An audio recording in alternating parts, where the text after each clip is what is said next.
Good morning, comrades. How's it going? This is your political officer, Lambdog 76, here to take names and spread something. Fertilizer. Oh, crap. Does that door being open bother anybody back there, the cabinet door? It bothers me. I can't make this video.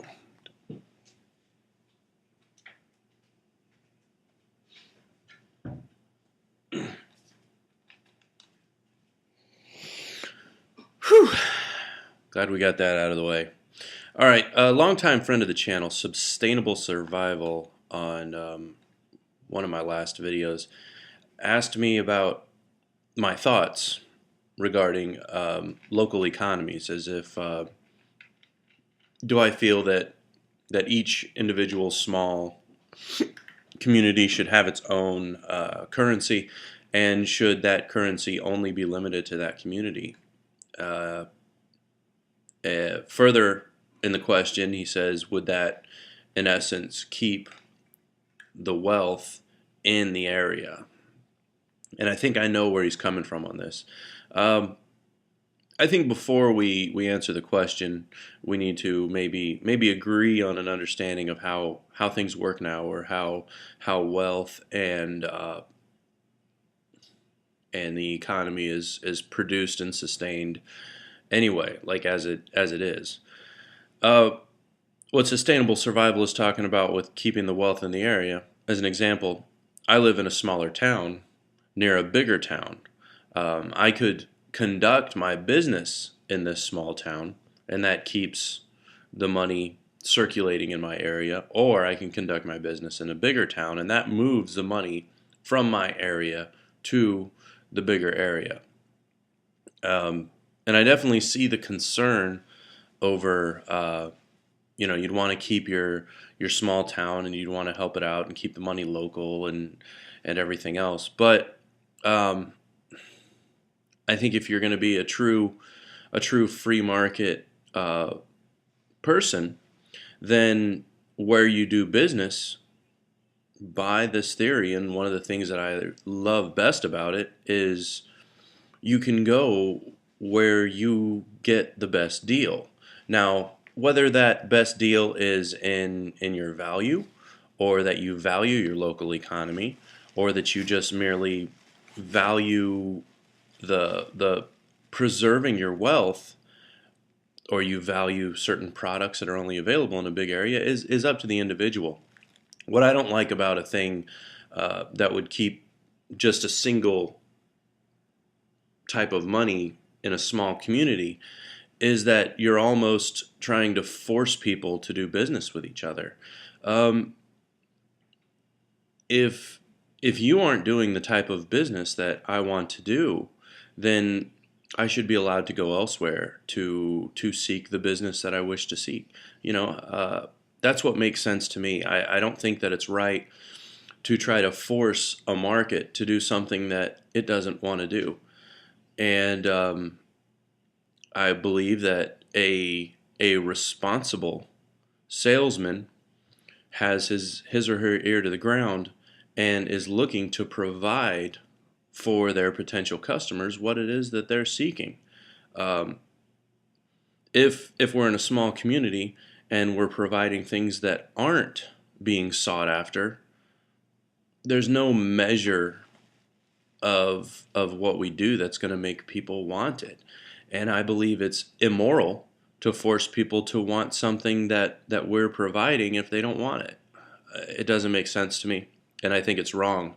And I think that's how economies collapse, is that people aren't given what they want. Now, I don't mean that in a way of like, oh, let them eat cake and let it be unhealthy.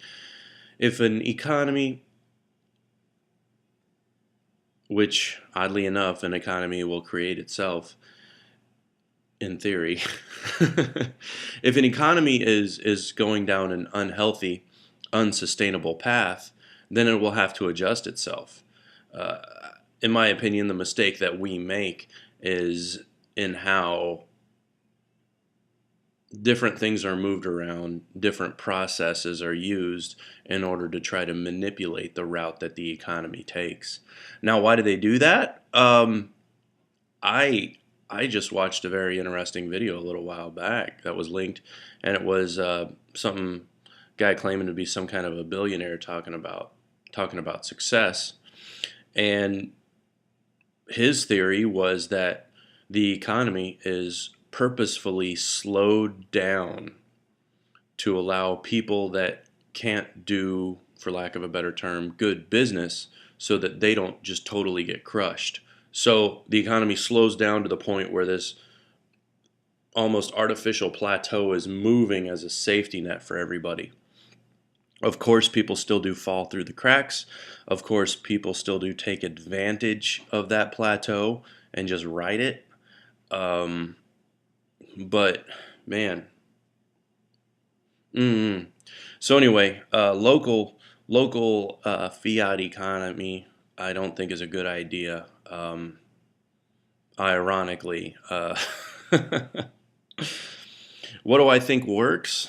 Um, what will work would be what the economy wishes to create for itself. I almost regret mentioning his name, but Ron Paul has a good book on money. I think it cost him the election too, because nobody bothers to actually read what it is that he writes. But the man's a very knowledgeable and accomplished economist. Another source for me, a big source, was from Murray Rothbard, and that was the history of money and banking in the United States. I want to say both of those uh, texts are available on the Mises Institute, which I mentioned just because the Mises Institute has been driving Dan up the wall. As a tangent, I don't understand why it's driving Dan up the wall. I don't know. There's a lot of good information there. Is some of it incorrect? Yes. Is Peter Schiff there? Yeah. Do I like Peter Schiff? I don't know. I've never met the man. Um, I don't like his accent. I'll tell you that much. But that's ad hominem.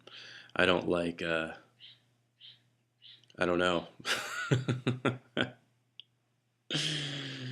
But he was right one time. I remember that. He was right.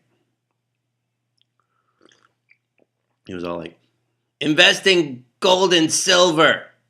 Of course, 4 years before that, he was like, invest in gold and silver. And then 4 years before that, he's like, invest in gold and silver. You get my point. All right. Oh, Pete, if you're watching this, sorry, dude, but you get what you get. I think you're in it for the money. Call me crazy. All right. Y'all take care. We'll see you. Man, 8.5 minutes of your life gone. Never come back. Y'all be good.